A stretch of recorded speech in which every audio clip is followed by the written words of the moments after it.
Hey everyone. So I'm making this video because my tabletop RPG group recently started Shadowrun, and we're using second edition. As you guys can see here, we're using second edition. But when I tried looking up, there wasn't any real online tutorials for how to do it, and all the software that I found that would have made it easier was so out of date that it wouldn't run on Windows 10 without probably a lot of reworking. So I figured I'd make this video. I'm mostly doing it for the people in my group, but I'm also going to be uploading it publicly so that if anyone else has a tabletop RPG group that decides to do Shadowrun too, you can send them here. As far as where to find the files, I will be putting down in the description the link that our group's game master sent to the group that has access to all of the files as to all of the books as PDFs. We're not going to be going through everything here. We will be going through basic character creation, using the companion for extra bits and pieces, taking a look at the expanded equipment list so that you have access to more stuff, and taking a look at Shadowtech. Unfortunately, I am not making a magic based character, so I haven't really had the time to look into those systems. Uh, if I do end up doing that, I'll probably post another video. This is just a quick one to help get you guys off the ground and get you guys a somewhat basic but also fairly interesting character. So the first thing I'm going to recommend is that you guys create just a basic Word document. I use OpenOffice, but feel free to use whatever thing you want. It's up to you. So first, let's go over the basics of the character creation system. Let me just get down to here. So let's see here. Where is it? Allocating priorities. So it uses a priority system. Priorities are A, B, C, D, E, and F. Sorry, A, B, C, D, E, as you guys can see right over here. And to each one of these, you apply race, magic, attributes, skills, and resources. We'll be going through each one of those as we assign them.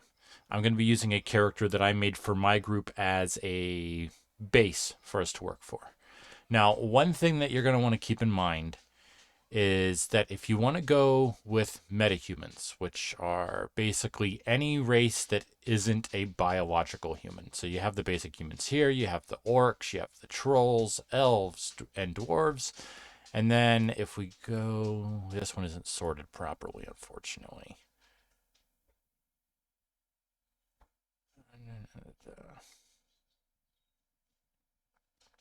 In some of the companions and other things, there are other metahumans. Normally, if you want to play as a metahuman, you have to take priority A. Let's see where. Here we go. You have to take priority A and put that as your race. Now, there is an optional rule here called more metahumans. And this basically allows, because the higher the priority, the better the stuff you get. As you guys can see right here in resources, priority A gives you 1 million new yen to start with. And if you're a magic user,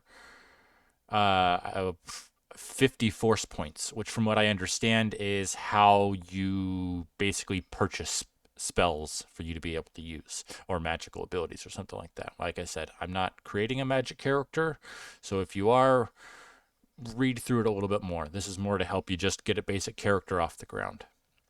So normally, the best you'd be able to get for anything is priority B, which, once again, going to resources, starts you with 400,000 new yen and 35 force points, so less than half of priority A. Now, my game master is using the more metahumans rule, which means that you don't have to use priority A for your race. You can use priority C. So that's what we're going to put there. So with that, we can choose any of the metahuman races that we want. And we are going to take, let me just get open my other character here. So this is the character that I came up with, Dargan Farden. He's a dwarf. Okay, and I put skills as priority A, resources B, attributes, and magic. Okay, so now that we've got race in, let's go to, because we're going to skip over magic and adepts. Let's go to attributes. So in my character, I put attributes as a D. Okay.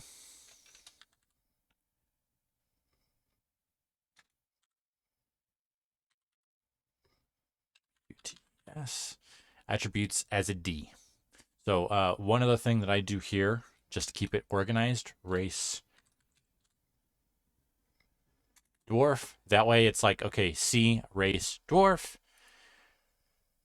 Attributes is with a, because right here you can see a human, that's adeptus. So priority A gives you 30 points to spend, B is 24, C is 20, D gives us 17 points to work with.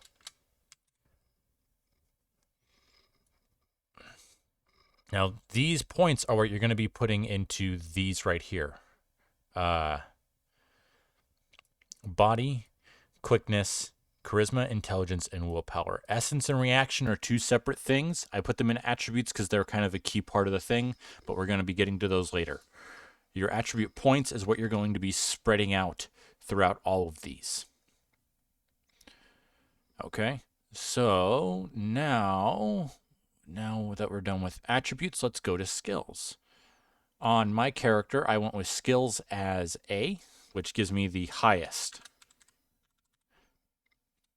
And if we come over here to page 46, priority A provides us with 40 points. Now, for people that are coming over from D&D and what, especially 5th edition, something you need to realize is that your character does not have access to all of the skills at the start. The baseline is 0 points in that skill, and I am very sorry about my doggy. Someone's cat's probably walking by.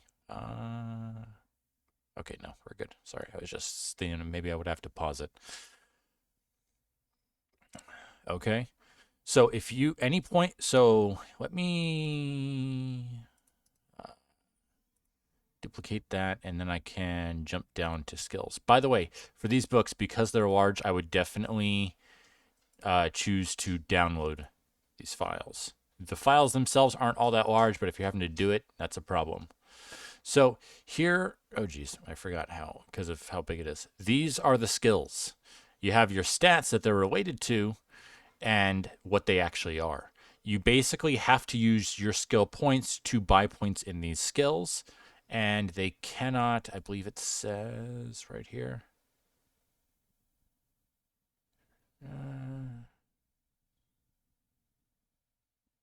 Yeah, so it says right here, there are no restrictions on the distribution of skill points, except that no starting character may have a skill rating of more than 6, unless concentration or specialization is assigned. We'll get to that in a little bit when we actually start applying our skills. So I want to make sure that my character has access to a lot of the skills here, because you see there's a lot.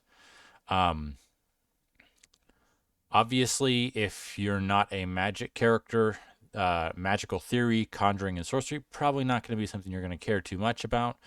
But something you need to realize is that here, if I bring up my character, and you see here, I gave him, let's see here, I gave him bike 5. So what that means is that Shadowrun 2nd edition uses D6s as the base, not a D20 as you may be used to if you're used to playing D&D. And basically what each of these what this number means is that when I roll, I get to roll 5 D6s. And each one of those can be a success. As long as I get at least one success and some other stuff doesn't happen, which we will get to a little bit later, my character wins. My character is good at driving. So having that number be higher is a good thing, especially since although there are ways to add dice to these checks later, those may not necessarily those are you can basically use those up in each round of combat. So you have to be a little bit careful about using those, especially since those are the ones that you would normally use to try and fight off an attack. So I have 5 dice in bikes. Now you'll notice here that there's lines. So let's say that instead of a bike, so let's say that a job goes bad. One of our jobs goes bad and we need to get away. My character doesn't have access to his bike or any other motorbike or motorcycle for whatever reason, but the group does have access to a car or some other four-wheeled motor vehicle. Now my character can still roll for car with his full 5 dice that he has for his bike because these abilities can be basically reapplied. Now, in order to figure out what that would mean, we take the bike, we follow the line, and we go down to car. And you'll notice that as we do that, we pass by one of these little dots. Each one of those dots that you pass by adds 2 to the difficulty. So if it was a bike, if it was like a motorcycle, where I would have to beat a 2, now, because I'm using my bike skill for a car, now I have to beat a 4 with each one of those. And yeah, it's technically double, but you're much more likely to get a 4, 5, or 6 when you're rolling 5 dice than you are from getting a 2, 3, 4, 5, or 6 on rolling on with just 1. Basically, it does save you a little bit and it makes it a little bit easier. So one thing that I would recommend is definitely pick which one of these you want to be your main thing. Later on, actually, yeah, I'll just say it now anyway, but we'll refresh that later. Pick which one of these skills you want to be your main thing, but also maybe try and pick 1 or 2 that are a little more spread out. That way you don't have to do something crazy in order to be able to use a skill that you may need. Like being skilled with aircraft, but hey, I need to get to bike. Or actually, a better example, being good with physical sciences, but suddenly you got to deal with biotech, so you got to go through 2, 4, 6, 8. So going from physical sciences to biotech would add 8. So try and make sure that they're a little bit spread out. You'll probably notice that for my character, I didn't actually pick anything in here. That's because I've talked to my group and we know that there's going to be someone that's going to be better in here. So I wanted to make sure that I was more spread out a little bit spread out in other areas and more focused. Anyway, back to this. So we've got 2 of these assigned. So up next after skills is resources. Before we get to resources, though, let's head back here to magic. Magic is one of the ones you have to assign. My character is not going to be using any magic whatsoever, so I'm going to throw it in the dump one and just put magic on E. And basically, if your character is a metahuman and is to begin as so here's what it says as far as magic. If the character is a human and is to be a full magician, they must assign priority A to magic, which is fine because, as it says up here, if you're a human, you can apply. Human characters receive no special modifiers or abilities. So if you're a player who wants to create a human character, he should assign the least important priority E to the race category. So that leaves everything else open for you. So you can put magic in A as a human pretty easily. And you'd still have B, C, and D for your other stuff. So if character is a metahuman and is to be a magician, he assigns priority B to magic. Therefore, a human magician with priority A assigned to magic and most likely priority E assigned to race category. A metahuman magician with priority A assigned to race and priority B assigned to magic. How the priorities are assigned does not determine whether the character is one type of magician or another. That is the player's choice. I won't be getting any more into that because magic is not something I am dealing with. and we're going to go with priority B for resources. Let me just highlight that. And priority B, as we can see right here, gives us 400,000 new yen and 35 force points for our magic. But since we don't care about magic, we're just going to pay attention to the 400,000.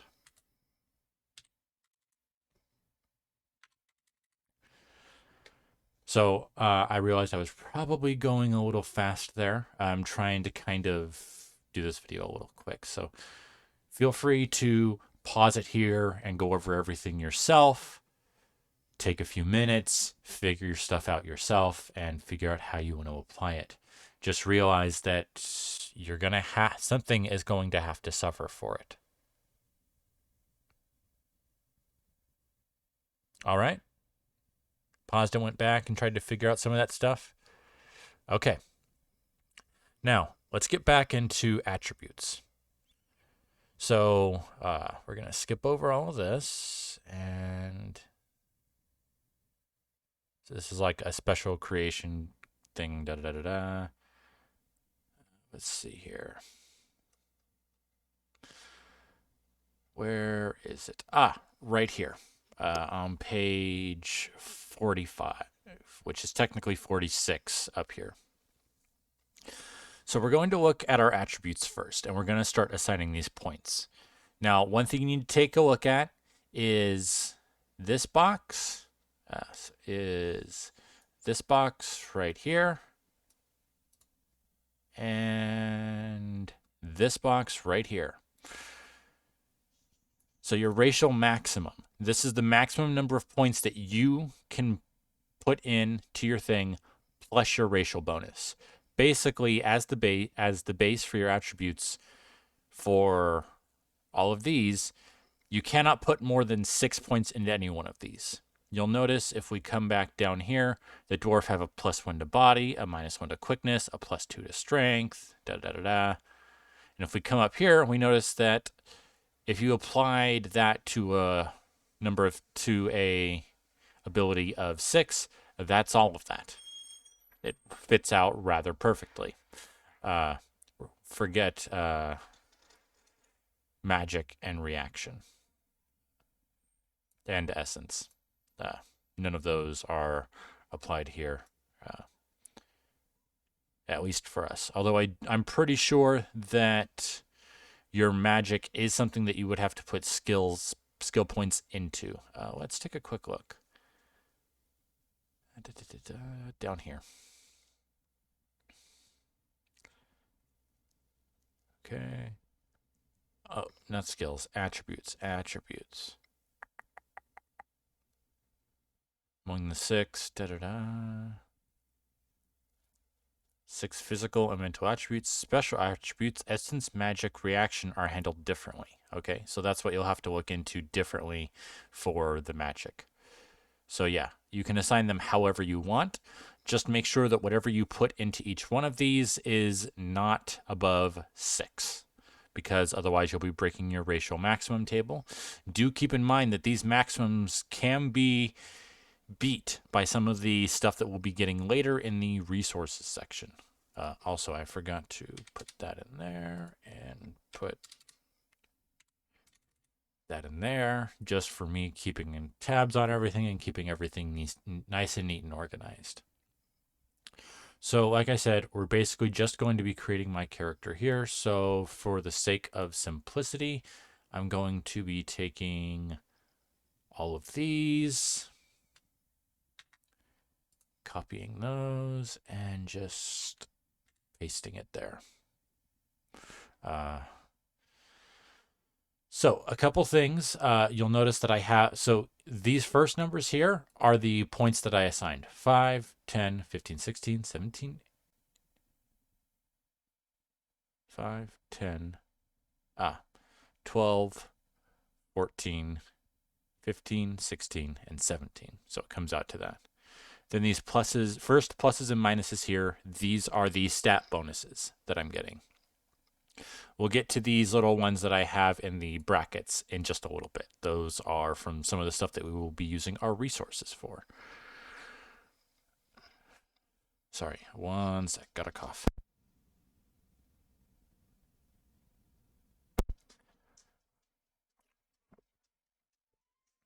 And now I got work calling. Let me just pause the recording for a sec. All right, everyone, we're back. So, at this point, take your time, go through, use the racial maximum table as well as the racial modifications table, and keep in mind this that some races have certain things like thermographic vision, low light vision, or whatnot. Anything that isn't a direct effect on your stats, I would suggest copying that and putting it down here in the other info section, just like I did here. So I put that, and because natural thermographic vision and a +2 to body against disease. So I'd suggest putting that in other info so that you have access to it and you remember to put it on your character sheet for later.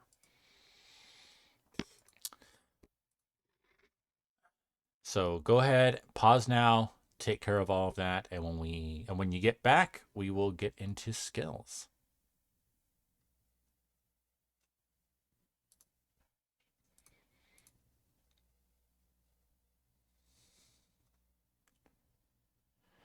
All right, you guys done? Good.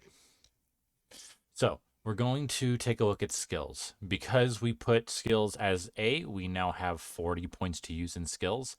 Like I said, you might want to try spreading these out a little bit once you've picked the base ones that are really important for your character. So keep that in mind. Because, leadership will also help with negotiation and with interrogation, negotiation, and etiquette, as well as psychology and sociology a little bit, and military theory helps with both of those last two, so on and so forth. Just keep in mind that if you have to be jumping from one ability to another, it's going to cost you as far as the difficulty. It all kind of depends on what your game master decides, but mine personally, since no one could really figure out how to make a character, we all used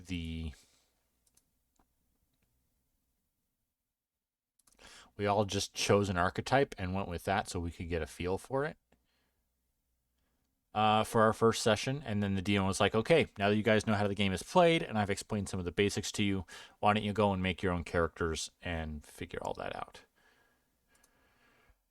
Okay, so you guys go ahead and do that. I'm going to copy my skills from here, put it all in there. Okay.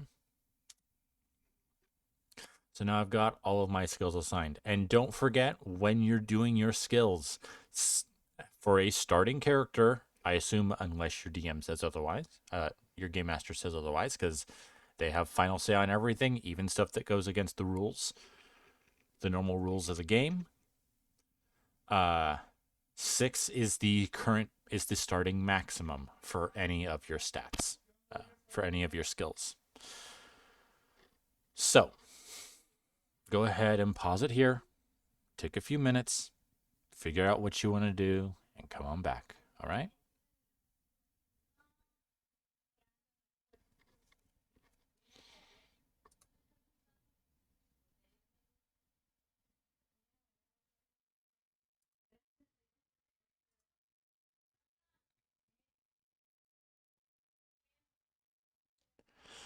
All right. Everyone back? Good.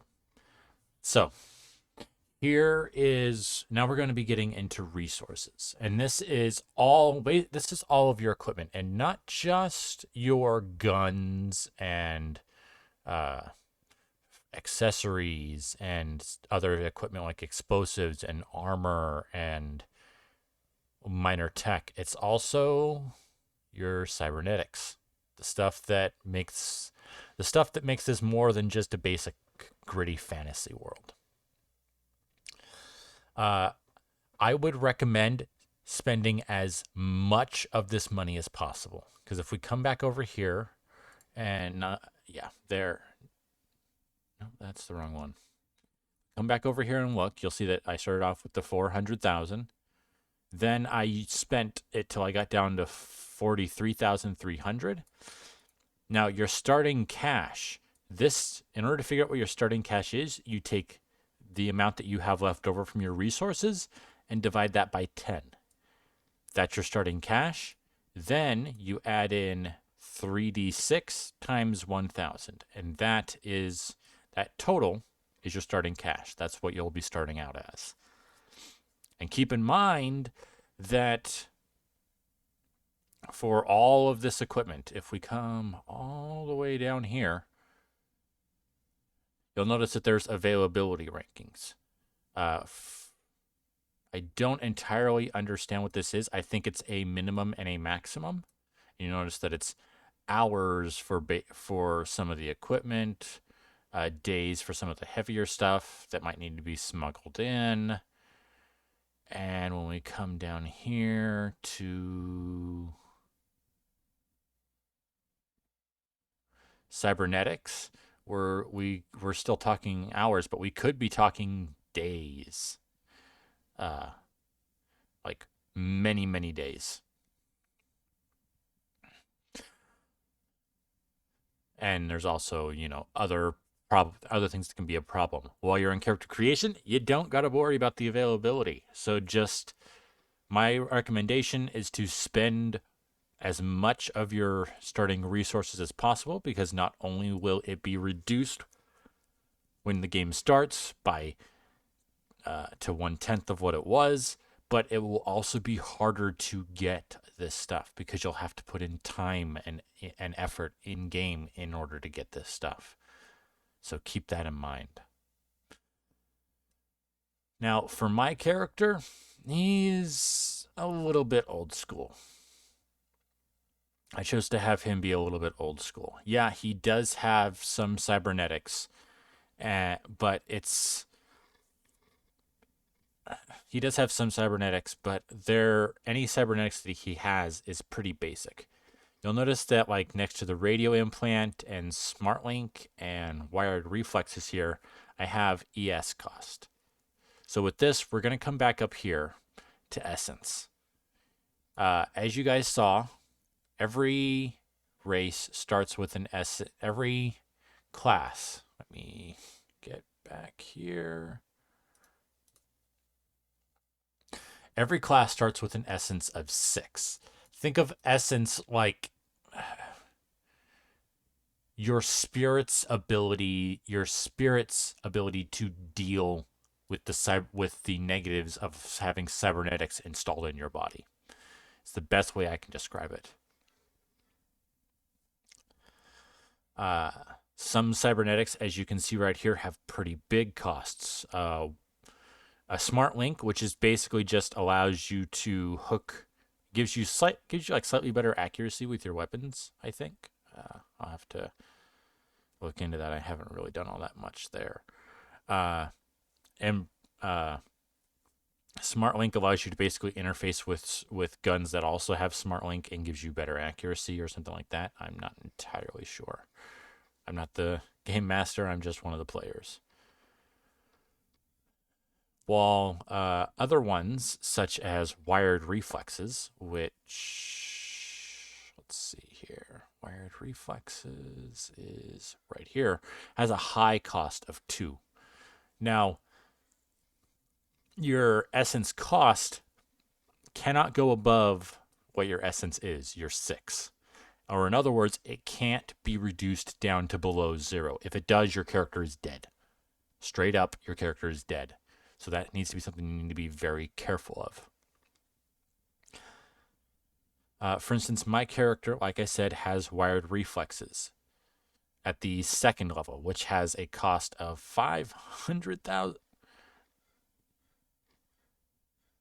Oh, no. What? No, wired reflexes 1. Sorry. Cost 2. Wired reflexes 1. which gives me +2 to my reaction and an extra d6.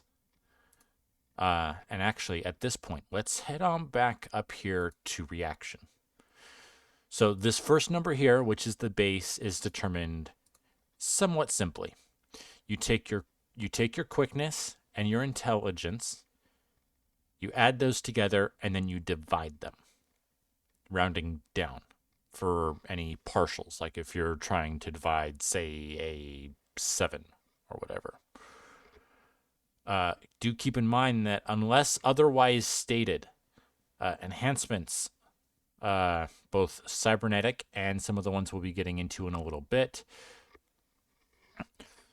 do not affect your reaction time. I specifically chose ones that do. Like wired reflexes actually directly affects reaction. That's what part 1/2 of this first plus here is from. Then I also have another one here from my other reaction and some other stuff as well. Don't think I marked that down, but I know it's here somewhere. Right, yeah. Lightning reflexes gives me +1 to my reaction. We'll be getting into that in a little bit. So because of that, my starting reaction is 5 + 4, so 9, and then I get to roll 2d6s and add that in. So that means that at the very least, at the very most basic, my character's reaction speed is 11. And for those that aren't aware, and I could be wrong about this, so don't take it 100% to heart, but from what I understand, the way that a round works, unlike in, say, D&D, isn't here's my basically reaction rating and from my roll, and that determines where in the order you work. The way it works is that a round consists of multiple sets, or at least it can. For instance, since my minimum is an 11, that means that every round my character is going to get to act twice, because my character gets to act on 11 and 1. So every reduction of 10 from the way that I understand it. So say that I got a reaction of 21. That technically means that my character is going to get to react 3 times in total in a single round. And that's everything. That's an action, that's a reaction. That's an action, that's movement, that's all of that. So really good to have a high reaction. Not always a great idea, or it may be something that you don't want to pour a bunch of points into, but something to keep in mind. And from what I understand, the reason that it's quickness and intelligence is because it's not just how physically quick your character can move, it's also how well they can understand their surroundings. That's why intelligence is so important. And like I said, normally it is just your base stat plus your race modifier that is used for this. But these modification numbers here wouldn't normally apply for most people, but because of the things I get those from, cerebral booster, muscle augmentation, specifically say in their description that they do also affect reaction, it means that I can count those when figuring out my base reaction. So that means 5 minus 1 is 4, plus 2 is 6, 2 plus 2 is 4, so that's 10, divided by 2, that's 5, then 4 from my other augments and cybernetics that give me enhancements, and then an extra, and then normally you start off with just 1d6, but because I have wired reflexes, I get an extra d6. Okay? Once again, sorry if I'm going fast. Feel free to go back and take a look. So we've gone over all of that. We've gone over that. Let's go and take a look at contacts. So contacts are people that you know, people that you can call on for help with something if you need it. They do have attributes and skills and maybe even some cyberware or something like that. Just keep in mind that these are people that are someone that your character can call if they need help with something that they themselves can't do. But also keep in mind that for contacts, they're probably not going to be willing to do something that would put their own life or their own job at risk. For instance, a corporate security guard. He'd probably be willing to come in and help you smash some heads for an opposing corporation, but he's not going to be willing to help you go against his own corporation because that's likely to get him fired or worse, depending on the kind of world that your character, that your game master is using. Uh, so just keep that in mind. That these guys aren't going to be willing to go against their self interest for you. They're just people that you are familiar with and can get in touch with if you need an extra hand here or there. It's a good idea to have a couple of them. As you can see, I have 3 here for myself. Something that my game master personally recommended is that, especially just to make things simpler for him, is that you have someone that can act as a contact for you for your jobs. A gang boss, or most commonly a fixer, a fence or a ranger, power broker of the streets who always has the latest in software, equipment, or information, all for a price. So fixer's probably a good one, some stuff like that. But also play into your character a little bit. By this point, you probably should have a decent idea of what kind of character you're going to want to play, maybe their personality, maybe a little bit of their past. So keep that in mind. As far as what it costs 5K for each contact. And once again, this is something that you should think ahead for. Contacts are something that, depending on your game master, may not necessarily just be a pay some new yen and now you have a contact. It may be you got to build up a reputation with them. So once again, this is something that you should seriously consider wholeheartedly putting your money into. Let's go back to gear real quick and head back to vehicles. So you've got a lot of stuff here, from cars to bikes to hovercrafts, boats, aircraft, and stuff like that. Once again, like I said, some of the stuff is going to be harder to get your hands on in the base game, so really think about it. Military issued and restricted issue vehicles. Your character, although these are expensive and you're almost certainly not going to be able to afford some of these, especially like like this one, especially like the EFA variants, your character probably isn't going to be able to afford these because it's 5 mil, so it's above even the maximum amount of money that you can have at the start. But probably consider buying some of these for yourself. Some basic stuff for vehicles is that let's see here.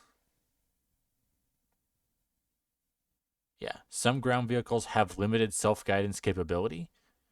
They can follow basically the GPS or map of the city, but do keep in mind that the autopilot is very cautious, often stopping for no apparent reason to the passenger. Unexpected roadblocks will often confuse them. The autopilot rating acts as the equivalent of the appropriate driving skill for your vehicle. So say that you bought a bike, but you only have one in here. That means that anytime that you try to get your bike to navigate to you, you're going to have to make those rolls with your skill. And if you don't do well, your bike could get stuck. Okay, so keep that in mind. If you're going to have a vehicle of some kind, make sure to have the appropriate skill for it. That way it'll be more helpful and it'll be able to get to you. Now, talking about bikes, there's 2 basics. The Dodge Scoot, just a basic electric intercity scooter. A Yamaha Reaper, a fast street machine with whose slick styling makes it a favorite of some of the gangs. And then what I have here, as you can see right here, a Harley Scorpion. It's a heavy-bodied roadhog. Features folding aerodynamic panels that double as armor, so that's useful. Many consider it a combat bike due to the fact that it can carry up to 3 firm points. Now keep in mind that just like here, the base cost is 15, and for each of the firm points you want put onto it, it's 1,000. Now, if we come,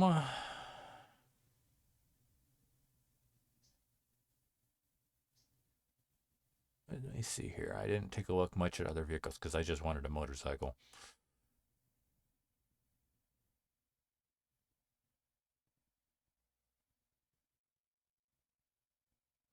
Okay, I'm not seeing it there.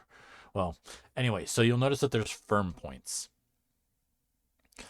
Vehicles can have combat vehicles can have hard points and or firm points to contain weapon systems. Some also have weapons incorporated into their structure. Any weapon that is incorporated into the structure may not be changed to suit the mission, as those can on hard points. Hard points, which my motorcycle here doesn't have any of, there's no way for me to buy them, can accept heavy weapons or special weapons. So if I go here and go back up to gear and firearms, so they can take this big old beastie right here. They can take machine guns and anything that's in the heavy weapons section: assault cannons, machine guns, missile and rocket launchers, that kind of stuff. And any vehicle with firm points can accept any firearm smaller than a heavy weapon. So it can't take any of these, but it can take a taser or the Enfield AS7, which is a shotgun, or rifles, or even technically pistols and things like that. You'll notice here I have 2 weapons: the Ranger Arms SM3, which is right here.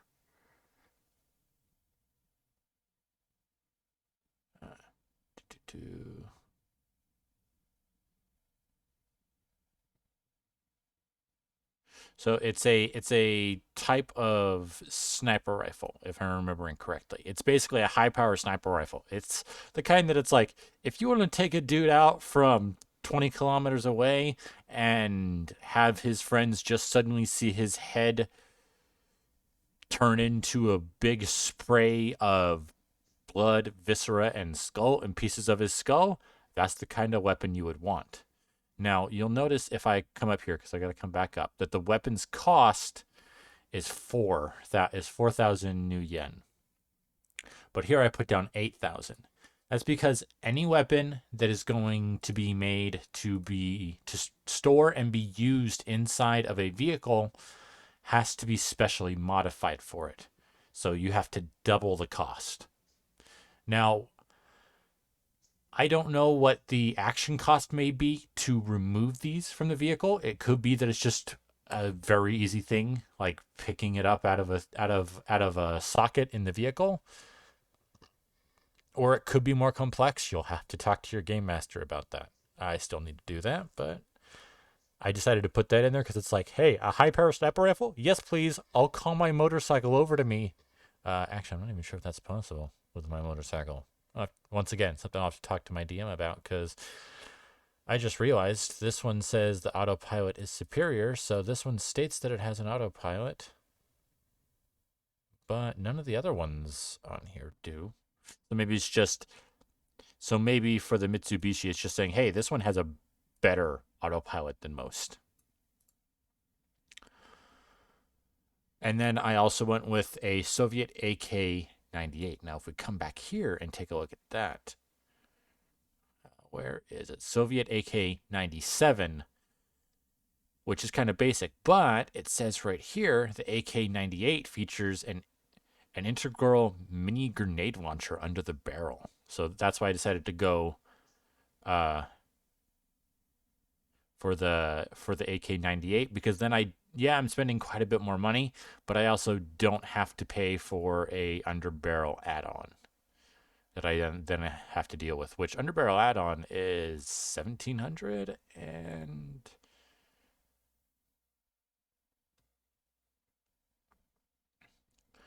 yeah, so it is a little bit more expensive than doing with the underbarrel add-on, but I wanted to be fancy. Also, something else to keep in mind for weapons, both for your vehicle and for here. Ammo is basic. Ammo can basically be used in any type of weapon. Let me see here. I know it says it right here. Where is it? Firearms are primarily slug throwers. Da, da, da, da.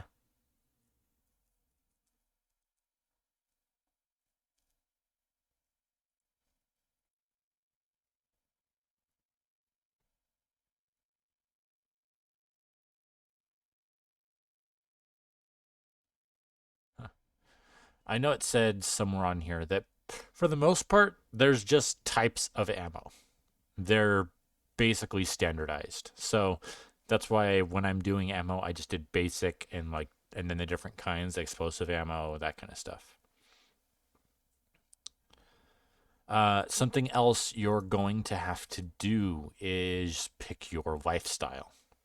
Uh, it's right here on page 261.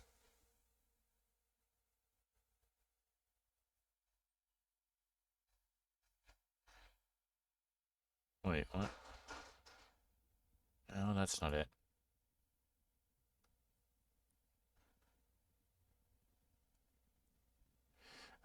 Let's go back up to creating a character.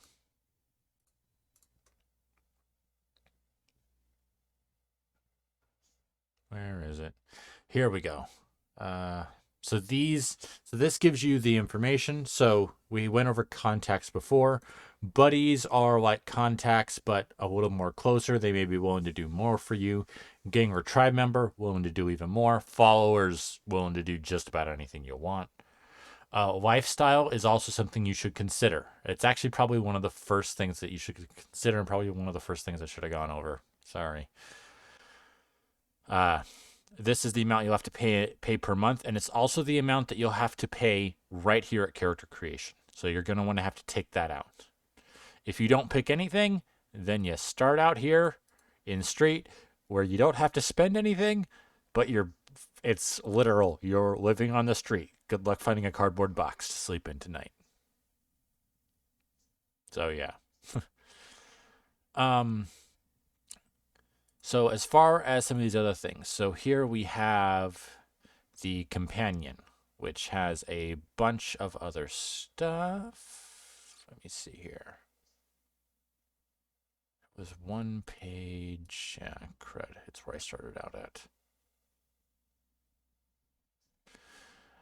Something that you're actually, before we get to that, I should have put that in the last section. So here we have the Shadowrun equipment list. This is basically what we had before back here in the gear, but without all the fancy descriptions and whatnot.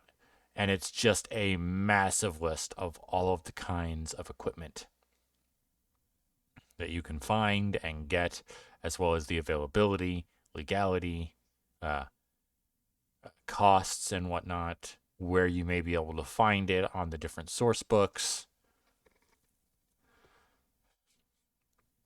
I'm not. From what I understand, the index here is basically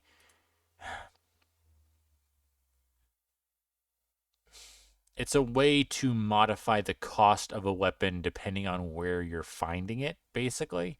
I think that this is the street index. I think the index is basically the street amount. So for instance, when you buy it, when you buy like say let's go up here to something less stupid. Let's say you're buying a Colt M22 here. Okay. When you're doing character creation, it's just this 1600. Nothing else to worry about. But if you're going to buy it in the game, it can still be 1,600 if you're buying it from a reputable shop. But if you decide to buy it on the street, it may cost you even more. Or it may be the other way around. I'm very sorry. I don't know. I've only played one session. Just something to keep in mind. And another reason why you should definitely consider buying up what you are certain you're going to need beforehand.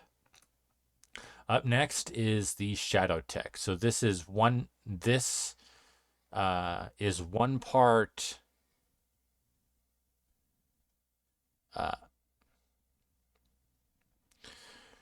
this is one part an addition of additional cyberware,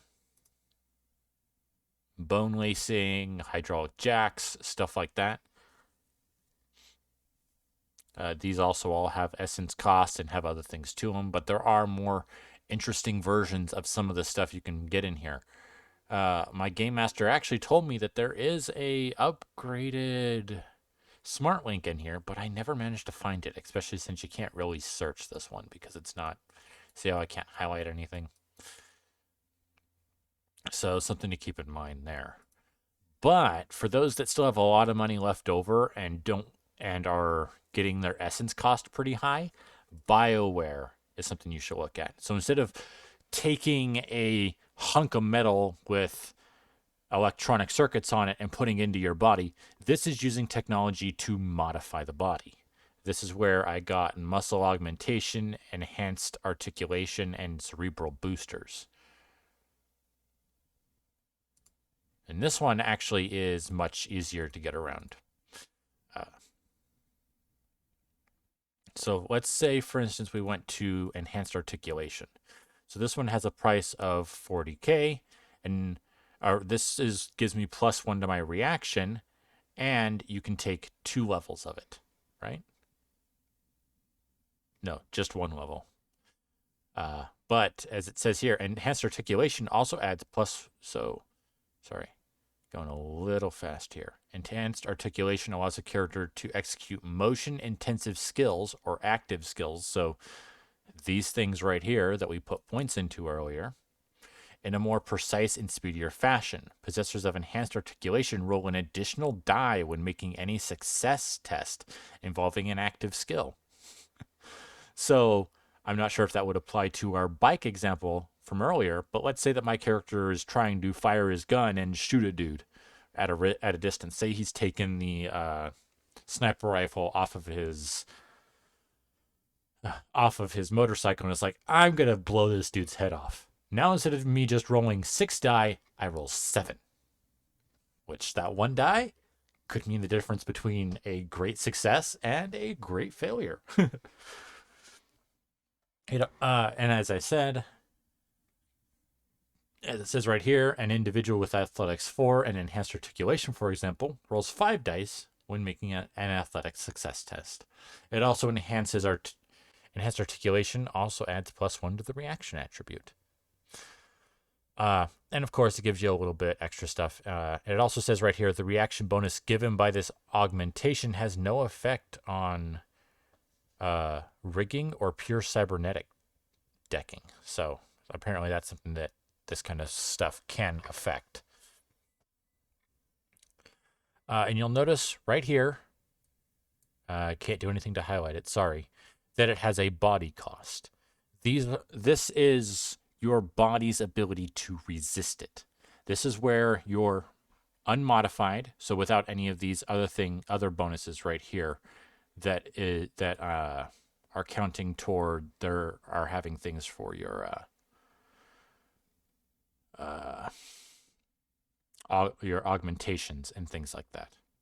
So I have 5 + 1, that gives me 6. So these are added together, and then as long as your total body cost here doesn't reach whatever your unmodified body is, you're good. This is basically a measure of how much modification your body can take. And like I said, there's enhanced articulation and muscle augmentation, which gives you quickness and strength. As it says right here, quickness acquired through muscle augmentation can increase the calculated reaction rating, which is why when I was figuring out reaction before, I included this +2 in it. Some other stuff won't do that. And some of these have extra levels. For instance, muscle augmentation can have up to 4 levels, but it's your level times 45k, as well as 0.8 times your level. The same for this. So pretty useful, but also a potential issue. So if you have a lot of money left over and you've gone as far as you want with your cyberware, or as far as reduction of your essence and whatnot, maybe take a look at this. Take a look at some of the Shadowtech and take a look at the BioWare stuff. There's also other stuff in here like gene tech, which is modifying your DNA to do certain things and give you certain other bonuses. I didn't go into any of that stuff for my character creation. There's other stuff in there. And now let's get to the last thing. This one is mostly going to be for my group. So if your if your game master hasn't said that they want to deal in the edges and flaws section, go ahead and just end it here. Or actually, probably better off would be to skip ahead a little bit, because I will be showing you how to put some of this stuff into a blank character sheet in a little bit. So maybe stick around for that.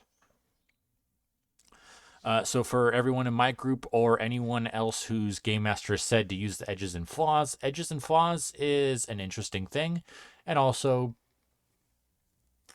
pretty easy to understand. Honestly, you probably shouldn't need me here, but I'm going to go over it anyway. So you have edges and flaws. They range from everything from giving you bonus attribute points to making you ambidextrous, so you're better using both hands for, say, shooting, to higher pain tolerance or natural immunities. And each one of these that's just a number is a positive. You add those together. Now the thing is you have to finish with a 0. You'll notice here that I have good reputation, lightning reflexes, and flashbacks. Good reputation and lightning reflexes are both edges, so I take +2 for each of them, which means I have to take a flaw to cancel that out. So I have a +2. I need to subtract 4. That's why I took flashbacks. That's pretty much how it works. You have to end your edges and flaws at 0. You can unless your game master says otherwise, you can add as many as you want, but it has to sum to 0. Okay.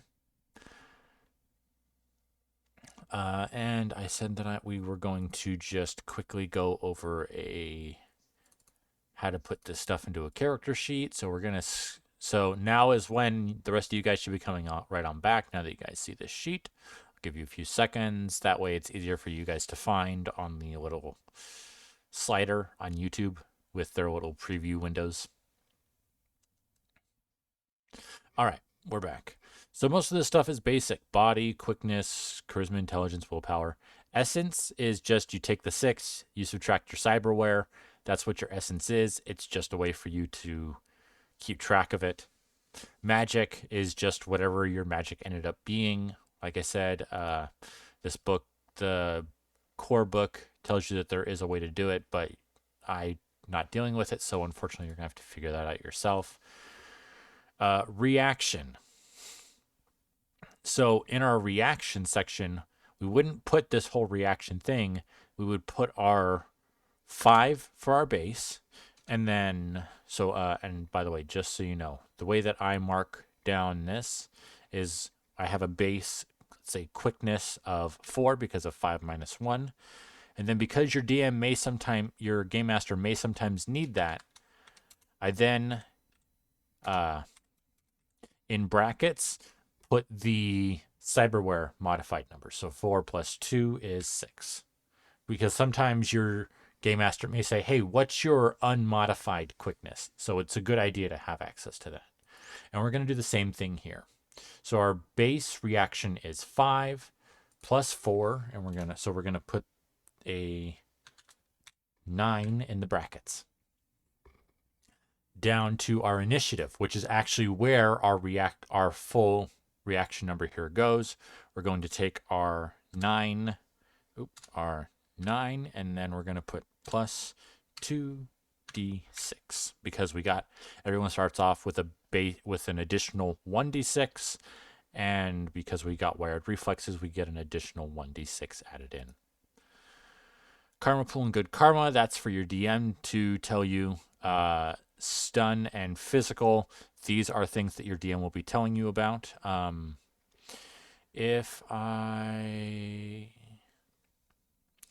see here. Let's see. Okay, so if we go back to our weapon, to our gear, and head all the way down to the bottom to where it just becomes a big list again, you'll notice that, for instance, let's say our Ares Predator. Let's see, our Ares Predator has a 9M. Now, once again, take this part with a grain of salt. I'm pretty sure that the 9 is the number of dice that we'll get to roll, but I'm not entirely sure. M is this. You'll notice how there's light, medium, serious, and deadly. L for light, M for medium, S for serious, D for deadly. So that tells you what kind of damage this weapon does when you manage to hit. It does moderate. It does medium. Or moderate, sorry. It does moderate. And let's say that our character took a moderate hit damage. Now let's say that after that, they took another moderate wound. So you wouldn't just leave it at moderate. You would take 1, 2, 3. That's on 3. So you would take this up by that many. 1, 2, 3, up to serious. Okay? And as you can see here by the line, the stun can go all the way from a deadly stun and can actually go into actual injuries. So keep that in mind. All your skills go right here. Pools. Let me go back here because... Let me just do a quick search.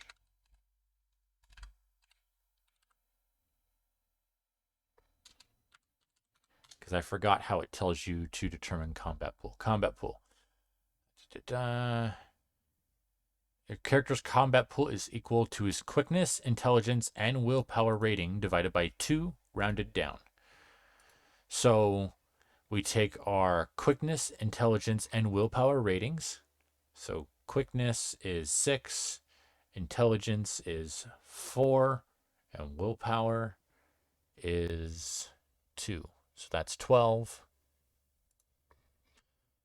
Divide that by 2. No, wait. Hold on.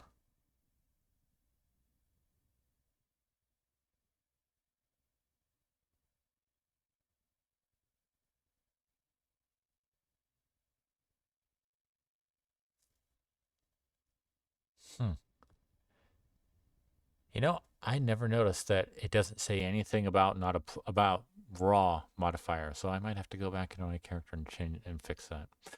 So yeah, we do the full thing, I'd say, for the bonus. But once again, something you should talk to your DM about. For people that are using spells, that goes here, armor goes here, and your rating for your armor is, let's see. Armor is on page 274 of the core book, and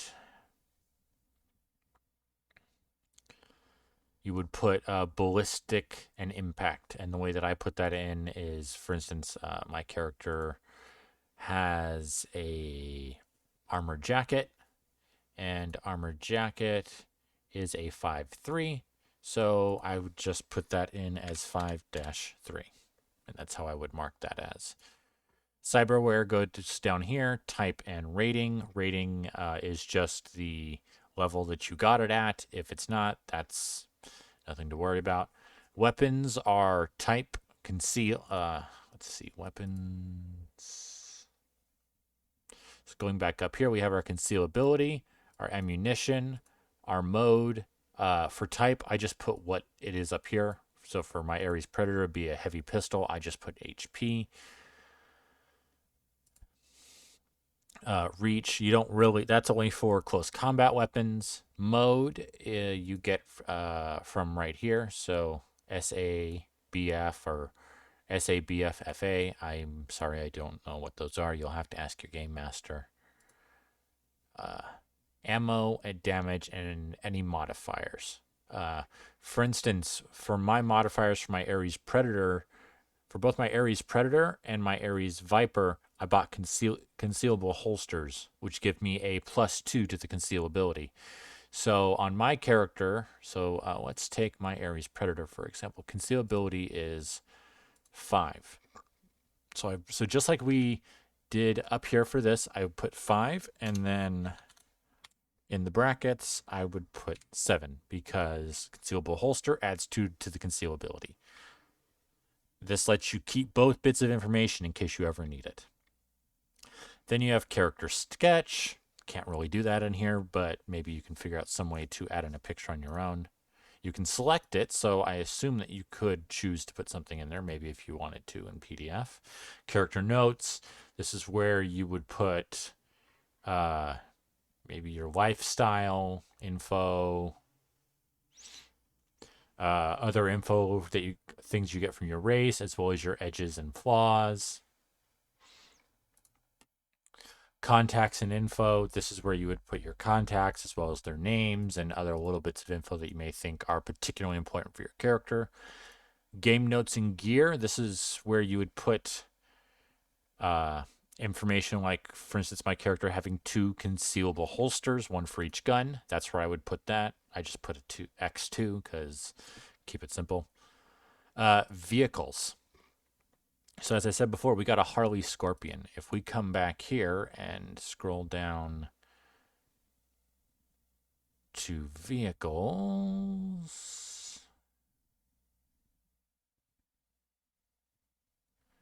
and bikes, got a Harley Scorpion. You can see its handling rating, its speed rating, its body, its armor, its signature, its pilot, and its cost. And you're going to put all of that in here. And just like how your person has physical damage and whatnot that's rated, there is the same thing for your vehicle as well. All the way up to, instead of deadly, it's destroyed. It's destroyed. And Cyberdeck. I'm not dealing with Cyberdecks myself, so I don't entirely know, but I assume that it's mostly the same thing. There should be a...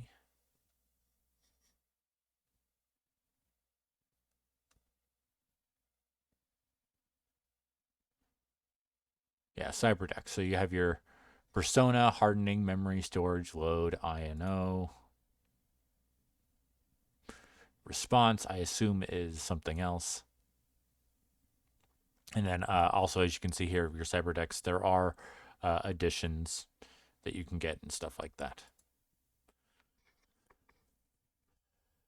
And that's how you create your character. The rest of the stuff up here, name, description, notes, that's all pretty self-explanatory. Not going to save that. And I think that's basically it. There's definitely a lot more. As you guys can see here, if I come back here, every single one of these is a different book.